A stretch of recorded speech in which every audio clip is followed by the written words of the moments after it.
The great British love affair with train travel is as old as the railways themselves. From the beating heart of London's metropolis to the majesty of the Scottish Highlands. Connecting coast and countryside with our great cities, the East Coast Line has it all. Disregard that, it's a glitch. But it's the people who give life to this railway. Come on, Frisco, I trust you. British public are the best form of entertainment on the planet. The East Coast Line carries 19 million passengers a year on 155 train journeys a day, along almost 1,000 miles of track. East Coast is the largest operator on the line. It runs trains, manages stations, and employs nearly 3,000 staff. What are you doing all day? I'm not playing with you while you're showing off. The East Coast workforce toils tirelessly. Demand your backs, please. From driving trains... Look at this office window. Fantastic. ...to making breakfasts... I've cooked that much bacon over the years, surprised I haven't turned into a pig. ...to controlling the whole train set. Morning. That's absolutely excellent, Graham. Thank you very much for that news. Keeping everything on track behind the scenes and in public. I've been standing here for half an hour. These are the real heroes of the railway.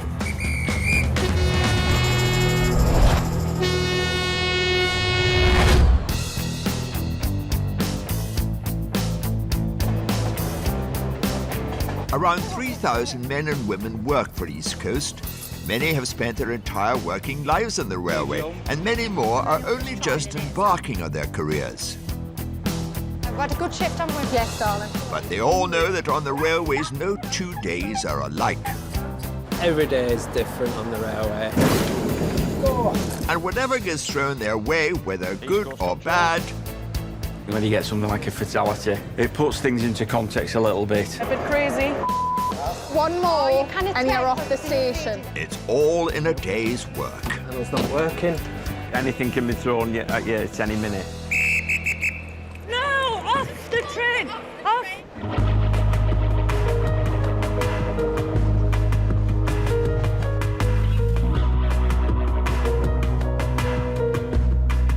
Late March, officially it's spring, but the great British winter is having one last hurrah. Just when everyone thought they could pack away their cold weather gear, Britain's woken up to the worst March snowfall in 30 years. And weather like this can spell chaos for the entire rail network. It's running a little bit late, so it'll be about another 9 minutes or so. At York Station, East Coast rookie dispatcher Liam is manning the information desk. It's been a bit of a nightmare so far today, really. Heavy snow right across the country. A lot of our services have been delayed. It really is causing chaos, to be honest. You had a nightmare journey so far? We've been up Hampton this morning. Joking. Where have you come from? From Sunthorpe. All sorts of crazy inquiries. I mean, people are asking me if the train's going to be all right tomorrow, but I don't even know if the train's going to be all right in an hour's time, never mind tomorrow. So I always get inquiries like that, but I've not got a crystal ball, unfortunately. I wish I did, but I don't.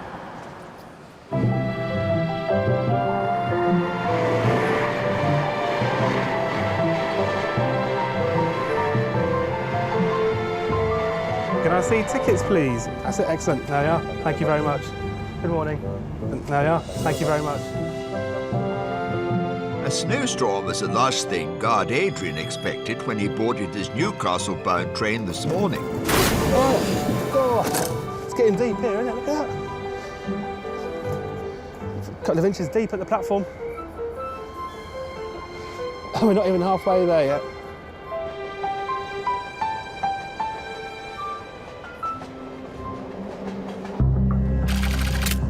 Yeah, can you just let me know the situation with the snow there? Is it still as bad as it was? It is still snowing.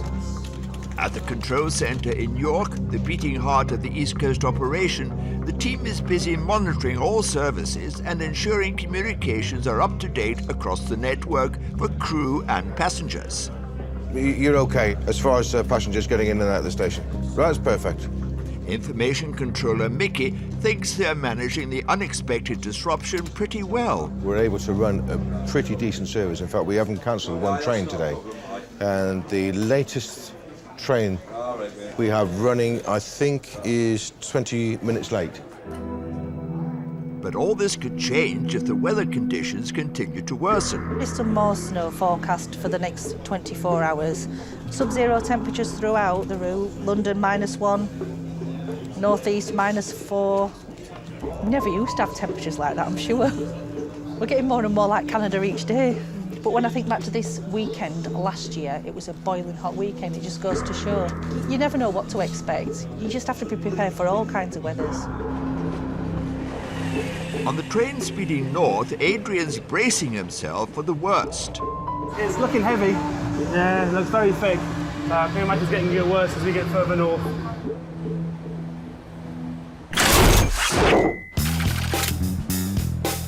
While the train crews battle through the snow on their way north, back at King's Cross, young customer services assistants Jack and Bianca have landed a plum job.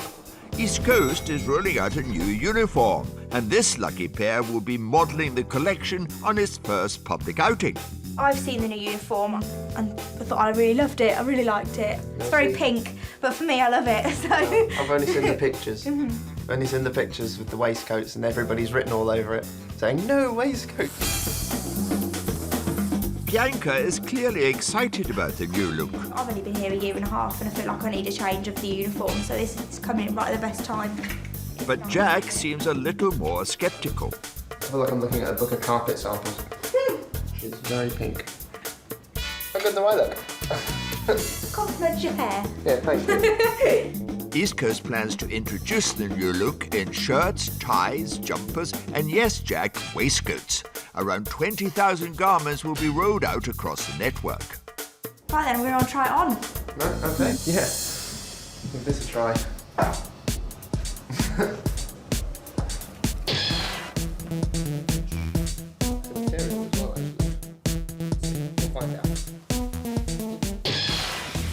Pinning it around the back. Looks like Jack is coming around to the new image. But yeah, there you go. Ready for customer service. What do you think? Very nice. I think yours fits a bit better than mine.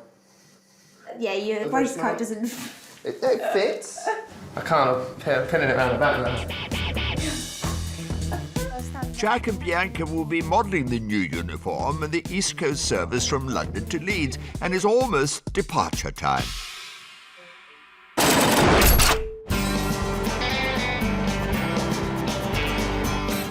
En route to Newcastle, train guard Adrian assists a passenger who missed his scheduled connection because of the snow. What time's the connection? Let's have a look. There's a 9:49. How long does it take for them to get to Sheffield? That'll get to Sheffield at 10:19. But obviously there might be delays themselves as well, so... Just like the passengers, Adrian is anxious that the bad weather doesn't leave him stuck in transit, unable to get home to London. Lovely jubbly. Like anybody else, I want to get home to my family, so I don't want to be delayed any longer than I have to be. I've got a wife and 3 kids at home, and I want to be home to see them before they go to bed. The train's pulling into Newcastle, and Adrian's got an hour to wait for his homeward-bound train, which is currently heading south from Inverness. I hope the snow settles down now so we can get back home on time, but who knows?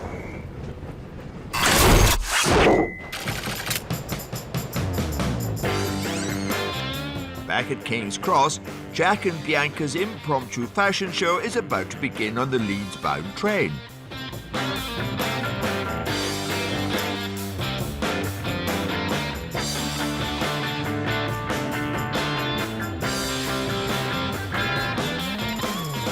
At the cafe bar, Jack's come up with a cunning plan. I'm just going to ask people when they come up to the bar whether they like the new uniform or not, and I'm just going to make a tally and see whether or not at the end of the day it's a good idea. It's a way to do it. Maybe not the best, but probably the most fun. And not to be outdone, Bianca's canvassing passengers' opinions about the new outfits. Yeah, this is our new uniform today. Just wanted to see what you think about it. That's really nice. Oh, good. Smart, colourful as well. It's very bright, isn't it? Yeah. We stick out a bit. Everyone was saying they liked the colour. I think that's what everyone's feeling. It stands out. I think we want to stand out from the crowd. We are We are something special, so we want a nice uniform to go with the way we feel, sort of, really. So that's it. The ladies like the look, but what will Jack's customers say? What do you think? Do you think this is a smart uniform? This is a uniform change for us, yeah? Do you want to just fill in my very official poll that I've devised there for you, sir? That's a yes, but Jack is angling for more. Hiya. What do you think of the new uniform, sir? Yeah? Ah, fair enough. Oh dear, it's all good fun. What do you think is our new one? It's very nice. Thank you. There you go. Yeah, no, it's I quite like pinky sort of tones. See, women, we love the pink. Yeah. What do you think, sir? New uniform? Yeah, it's all right, yeah. Do you think this one's very smart? Do you like it? Yes. Yeah? Good. I Great. noticed it on the platform on a lady as I walked up, one of your colleagues. What do you think about our new uniform? We're just trying these out today. It's beautiful. Yeah, lovely. I like the short sleeves especially. Yeah.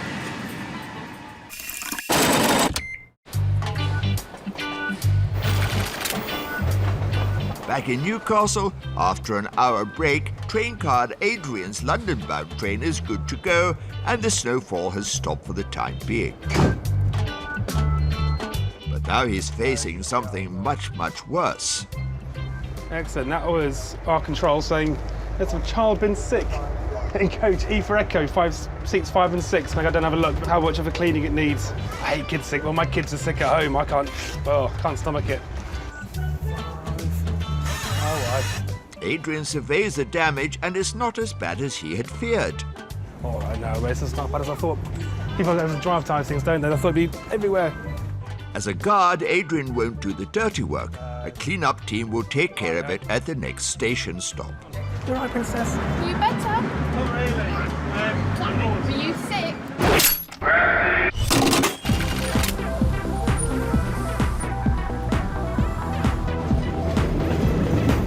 It's now late afternoon, and the snowstorm has let up. Be 144 down on platform 1, still that way on the left. All right. Yeah, I think the rest of the day's going to be pretty smooth, to be honest. Last sort of half an hour, it's died down a lot. There's not as many delays, fingers crossed.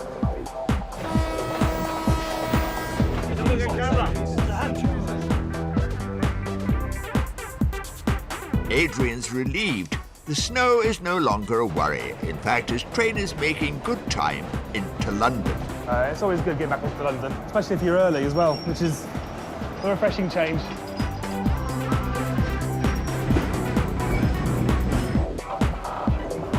And your buggy. That's no problem at all, that's all right. She's happy she's back on solid ground. Yeah, absolutely. Thank you very much. Bye-bye. While Adrian heads home to his family, Jack and Bianca's train rolls into Leeds, and the momentous moment has arrived. The boats have been counted, and the result is... We have 7 ticks for yes and 0 ticks for no. So overall, I think it's going to be a good uniform.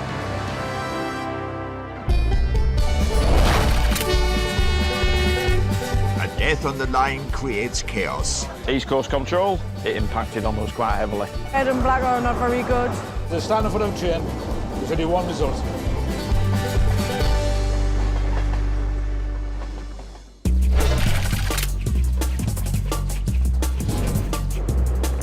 It should be just a regular Thursday for employees and travellers on the East Coast Line.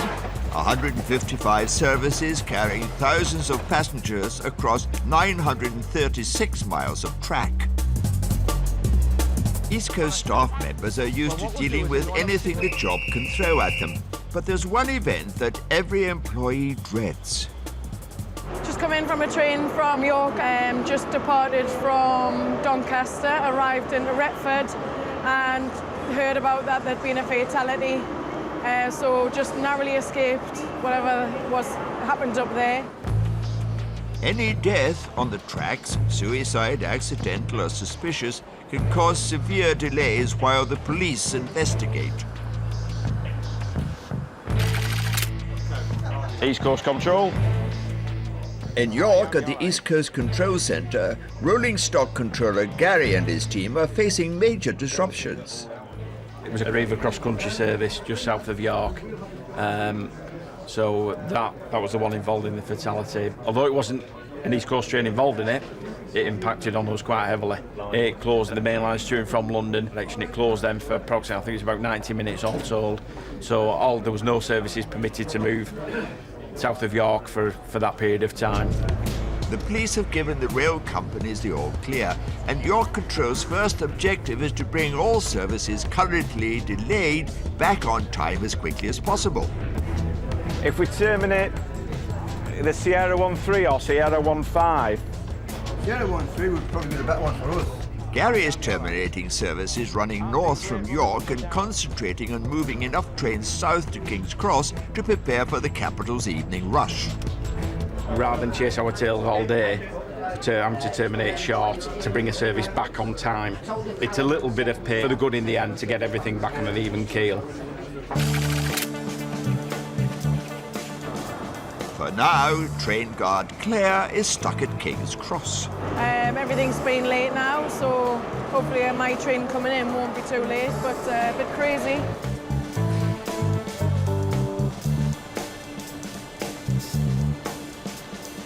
This is the trains that are coming from north, so you can find out which is making your train to go back.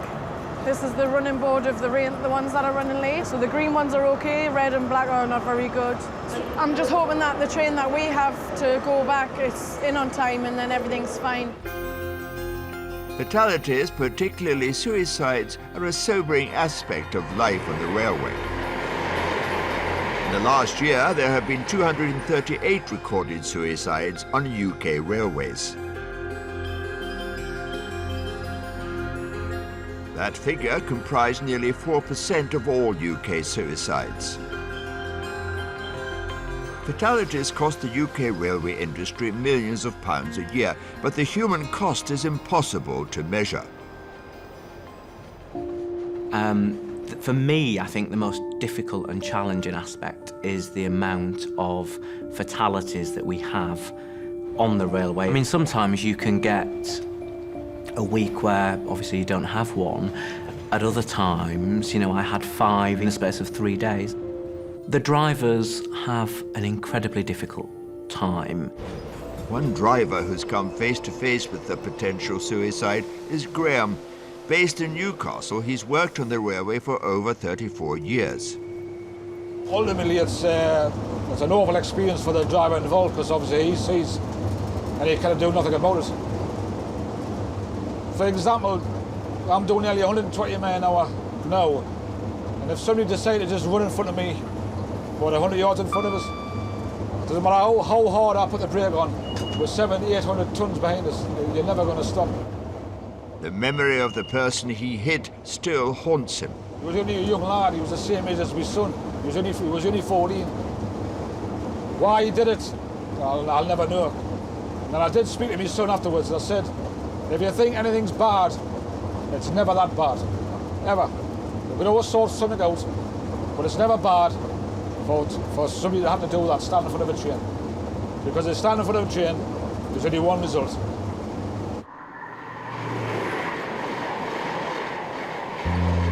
Any driver involved in a fatality receives care and counselling.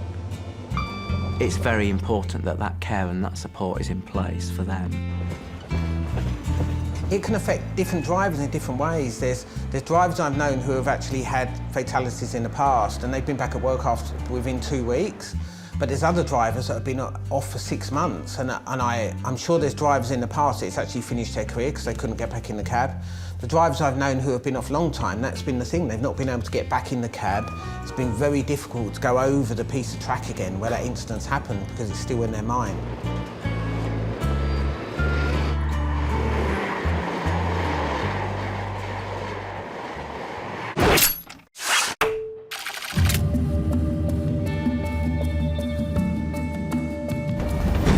An hour has passed since the police gave the all clear, but back at East Coast Control in York, the delays continue to disrupt the schedule. Right, John, Sierra 13, terminate Newcastle. Yeah. Echo 24, SSO Berwick. Yeah. Are we putting Berwick in S15 as well? Because S16 can be quite full. Today's delays have affected all East Coast passengers. Those travelling north to Scotland are among the worst affected. One's 87 minutes late, one's 66 minutes late, and they're all late runners. So one's heading towards London, and that'll terminate. And then we've got the Inverness train that's running 66 minutes late. So that'll have an impact on our customers when they get to Inverness, because they probably missed the last ScotRail service. So we'll have to provide onward transport, whether it be in taxis or maybe a coach, depending on how many passengers are. And it's all part of their contract for us to get them to the final destination. The control centre team is determined to keep the inconvenience for passengers down to a minimum, but some knock-on delays are inevitable. Unfortunately, when you get something like a fatality, it puts things into context a little bit. It's not great, and unfortunately we seem to get more than our fair share of them. Passengers, as long as updated and you lay the cards on the table, then I think they're a bit more understanding of the circumstances. It's out of your control. A death on the track is stressful for passengers and staff alike, but for those employees whose job it is to deal directly with the aftermath, the stress is particularly acute. One of my roles as a technical team leader, I do get called out to fatalities. I can remember the last one I went out to was a young girl. She was only 16, 17 years old, was hit by one of our trains that killed her instantly. And I do remember helping the police collect body parts, cleaning up, and remember a passenger leaning out of a window saying to me, "Oh, we're going to be much longer." And that was quite hurtful. We do our best, but on the front of the train there was somebody dead. You know, somebody had taken their life on the front of the train, and you know, what was asked of me is, "You're going to be much longer."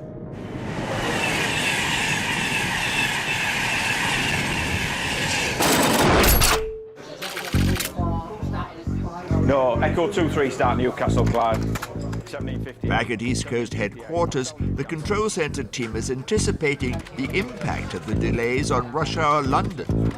Have you seen all these late runners we've got coming from the north?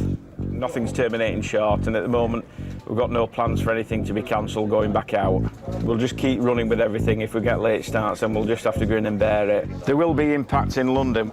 Might mean pressure on in London for 15-20 minute turnarounds. About 60% of East Coast passengers start or finish their journey at King's Cross, so Gary has every reason to worry about the impact of the day's delays on rush hour traffic.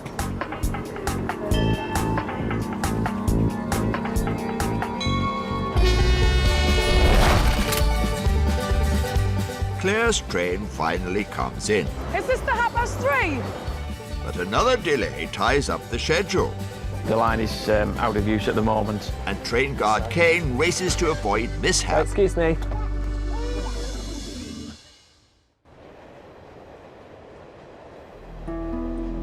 The majority of passengers are quite understanding when you explain to them over the tannoy that the train's been delayed due to a fatality.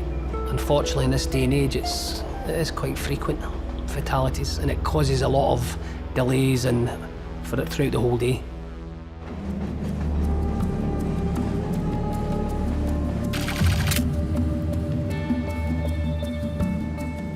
A fatality on the tracks earlier in the day has put the East Coast schedule back by more than 2 hours. Well, that's the one that's gone first anyway. Services going north from York to Scotland have been terminated, and now the focus is to get enough trains south to King's Cross to handle the evening commuter rush.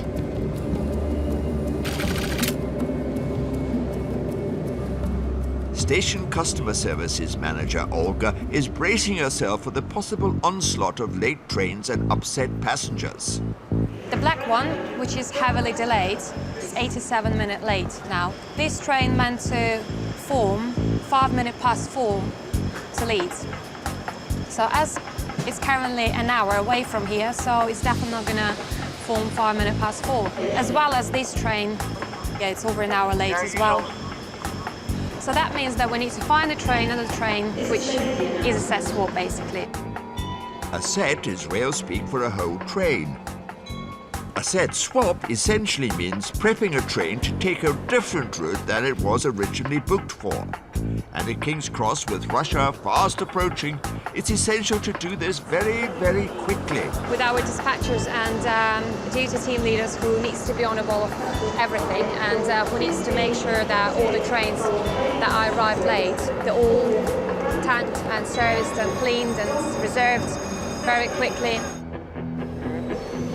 It's not just paying customers who've been affected by today's disruptions.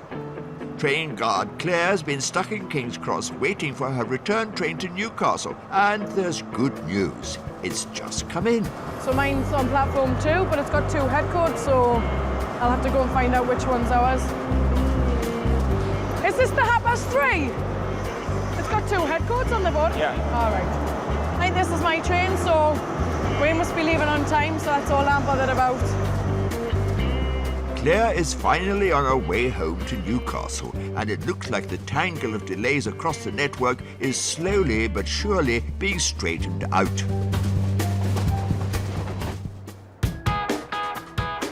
East Coast Control. Yeah, we've got Echo 25 behind him, but I would imagine there'll be quite a lot of people going. But the day's drama is not over yet. Back at East Coast Control, the team has been hit by another unforeseen snag. Yeah, we've got a plastic sheet on the overhead line equipment at Grantham.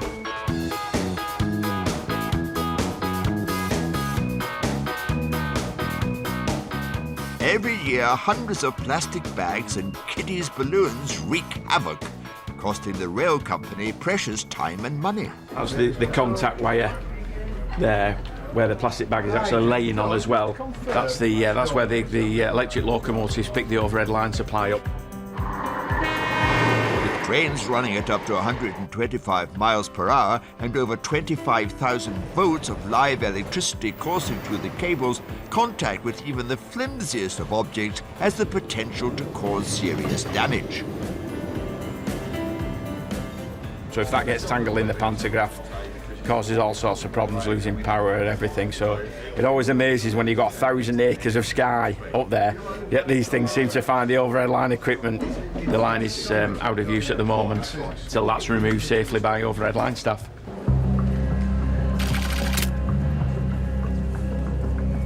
At King's Cross, Olga is still concerned about a last-minute set swap that could prevent the 5 p.m. train to Edinburgh from leaving on time. 1700, do you still need help for that, yeah? Yeah, all right, thank you. But the efforts of East Coast Control have paid off.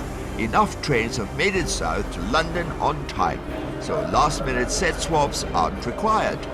It's already there, boarding, and we'll be ready to leave exactly on time, so all good now. Olga's happy. The busy commuter exodus from King's Cross is running without major disruption. And back at East Coast Control in York, the plastic bag snag has been resolved. Thank you. Cheers, Dan. Right, John. Grantham, we're okay now. Cheers, guys. Cheers. Thanks. So the bag at Grantham's now been removed, so services running through Grantham heading northbound. Normal running, normal working resumed. So that's all clear and out of the way now. With his shift drawing to a close, Gary's hopeful that he's seen the last of the day's delays. We're pulling around slowly but surely. It was a lot better than it was about 3 hours or so ago. I've got about an hour and a half to go, so yeah, hopefully we're over the worst of today, so I can go home and have a nice bite to eat at home at tea.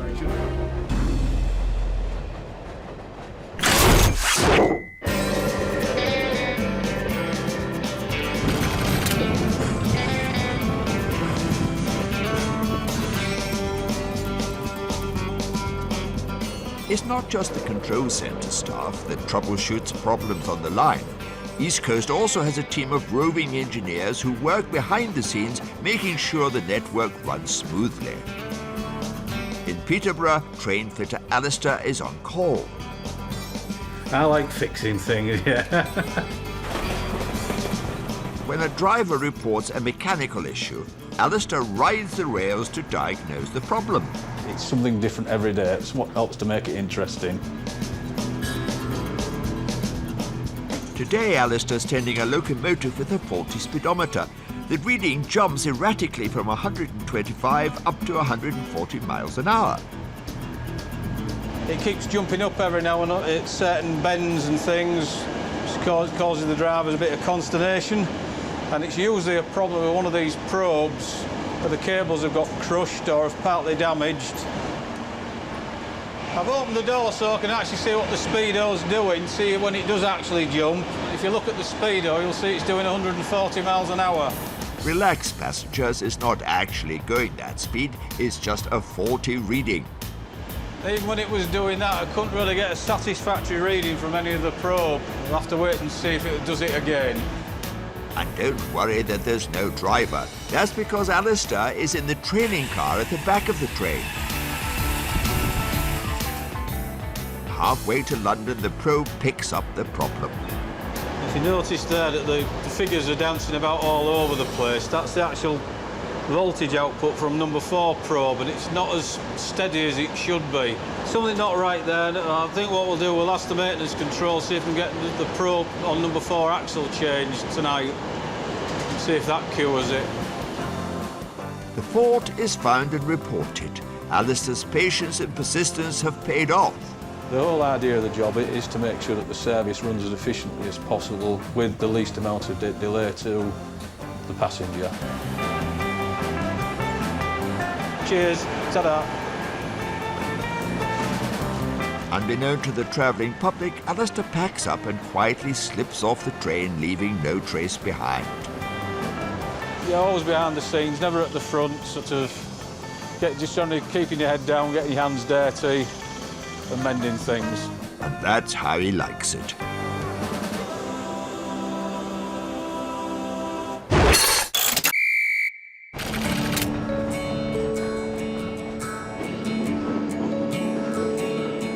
Where are you travelling to, sir? Newcastle. Newcastle, yeah, if you go to this next door and walk through it, they'll be going shortly, sir. While train fitter Alistair operates behind the scenes, the train guard's role is front and centre. Kane's been a guard for a year, and one thing he's learnt about the job is... every day is different on the railway.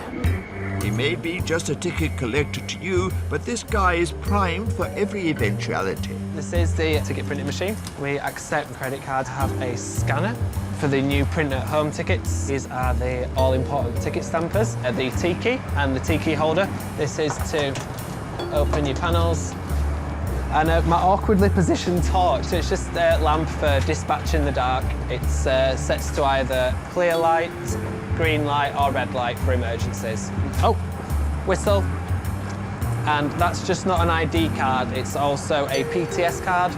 That little box at the bottom proves I've passed my own personal track safety test. And the hair's always got to look good. Kane is an on-board superhero, ready for any mission. The lights have got out in carriage C. In carriage C? Yeah, so every time we go through a tunnel, we're in complete darkness. Oh, right, I'll come down straight away and sort that. Fuses blown or something, so... we've probably gone through a section where the power's been lost, but I'll... By the time the passengers caught up with Kane and carried C, the problem's been sorted. We're getting to York. Emergency over. Emergency over. The problem is fixed. There's a thing on the railway, never say something's fixed, because we work on jinx. When I first started as a guard, I was jinxed for the first few weeks. Touch wood. Not been a jinx since, you know. Okay. Checking all tickets, please. A jinx, you say, Kane? It would appear that railway people are a superstitious lot. Oh.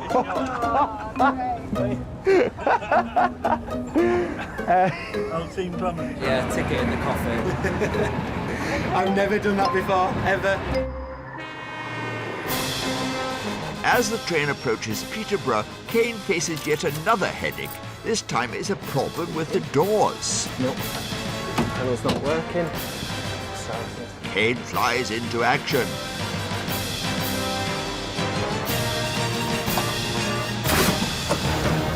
I just do a little jog, I'm a bit flustered. I did a marathon last year, believe it or not, and I'm not as fit as I want.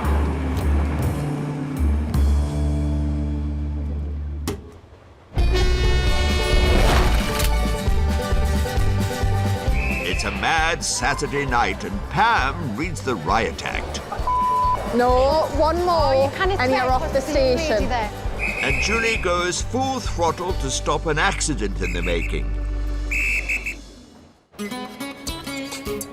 You never know what's going to happen. You never know what each carriage could unfold. You're going into each carriage blind as much, and you're on your own as well, so if something does unfold in front of you, you have to think fast. Our job can be compared to a counsellor, a policeman, a security guard. Each scenario requires you to wear a different cap.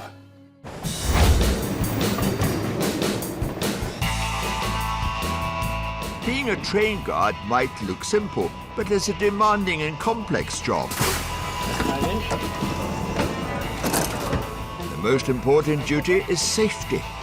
Initially, I'd take my lead off the driver, but if anything was to happen to the driver, then I would be in charge of passenger safety, organising emergency services, protecting the line, because that's the main thing. You know, if something were to happen on a train, you have to stop traffic. That's the first thing that you do, which is why we have in here, they are track safety clips. And they're the ones that will be put on each side of the track, and they'll turn the signal ahead to red and the one behind, so it stops train traffic. The guard must be equipped for whatever gets thrown at him, even canine management. Oh, calm down, calm down, calm down. I've been put on dog sitting patrol, so I'm having a lot of firsts today. A lot of firsts. Now this is a rare occasion that I get asked to dog sit. Oh, bless it, it's shaking. Is the guy still gone? Because I'm taking this dog. Oh, well, I'm taking your dog. Caught in the red-handed, I'm going to take that dog up.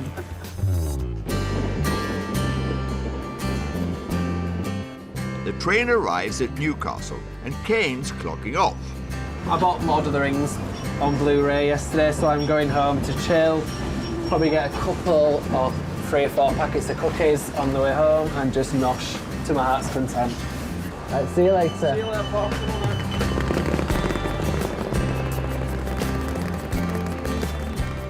Kane can kick back and relax, knowing he's done a good day's work. But for other East Coast staff, the working day is just beginning. York Station is one of the busiest on the East Coast line. 5.8 million passengers pass through the station each year. If there's one shift that's guaranteed to be lively, it's Saturday night. Information controller Julie finds it one of the most unpredictable shifts of her week. Yeah, I do. I like Saturdays. It's entertaining, so it's a really good shift. We'll be busy about 5 o'clock onwards, right through till after 10 o'clock with hen parties, stag parties, just people out for days out drinking. So you just got to keep your eye on them, chance to fall on the track or just be stupid when the train comes in, so you just got to be vigilant with them at all times. It must be a dressy up for tonight, getting ready, but I won't come on station with rollers in, that's for sure.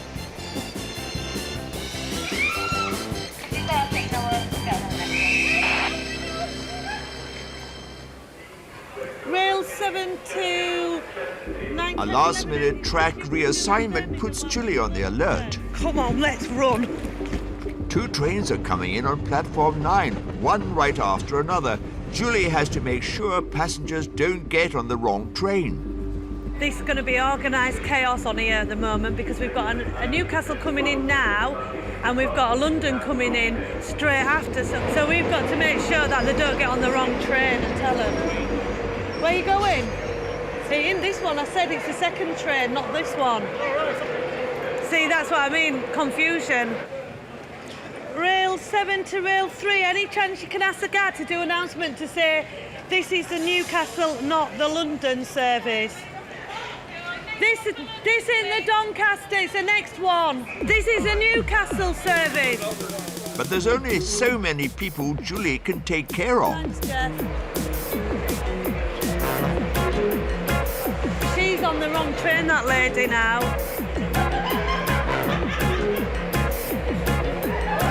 Keep away!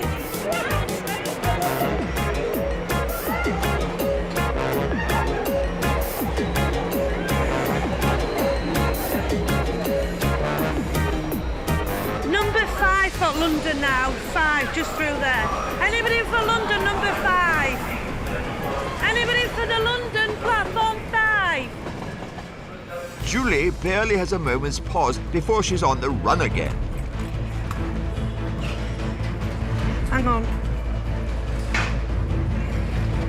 There's a gentleman on, it's just come off train on 3. I don't know if he's fallen or something, but the guys just said he might have broke his leg or broke some hurt some ligaments, so he just needs a wheelchair to get him to the taxi rank to the hospital. So we'll just go and see what's happened. Oh. Can you not get up? Hang on. No, but... I'll get somebody to come and help me. Are you sure? Yeah, it's fine. Hang on. Oh. All right, hang on, I'll get it for you. Where you come from? Oh, no, they're slowest trains. Yeah. Oh, bless. Thank you very All much. right, you're welcome. I hope you're better. Never made it here, ain't you? He got his injury playing football, he said. He thinks he's pulled a ligament in his leg, because I thought at one stage it might have been broken. But he said he's going home, maybe have a knock bath and see how he goes, and then he might go to the hospital. All right, see you later. Bye. So that's another thing on a Saturday night, but at least he was really nice, a nice bloke, and that for helping him.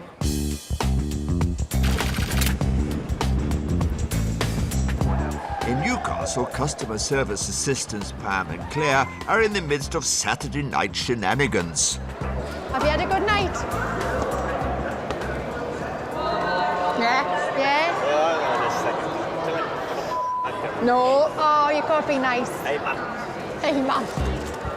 Careful, boys, keep it clean. No. Nope. No, we don't have that. Mammy instincts came out there, did you see? No. There's young ladies. Nope. We don't have swearing. No. Aye. One more, Oh, you can't and you're off the station. I love my Doris. Oh. On the other side of the platform, Pam and Claire spot an all-too-familiar sight. Stephen, you better get your mop out. Steve, you might want to put at least a cone in front of him. Every weekend, it's a common thing, and unfortunately, it's our colleagues that have to go and clear it up. Not a nice job. Just another Saturday night in Newcastle.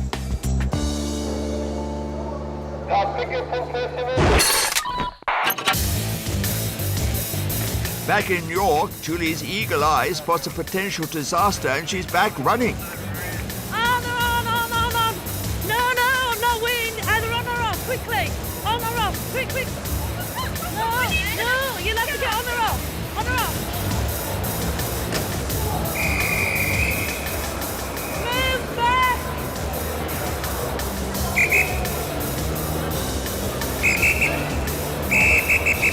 No, off the track. Off. Some ladies, the girls who was already on the train, was holding the doors, it was their mates that came at last minute.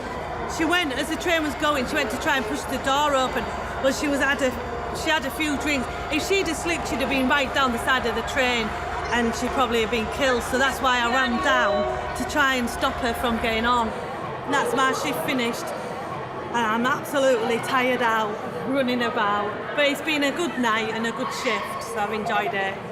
You've earned your stripes tonight, Julie.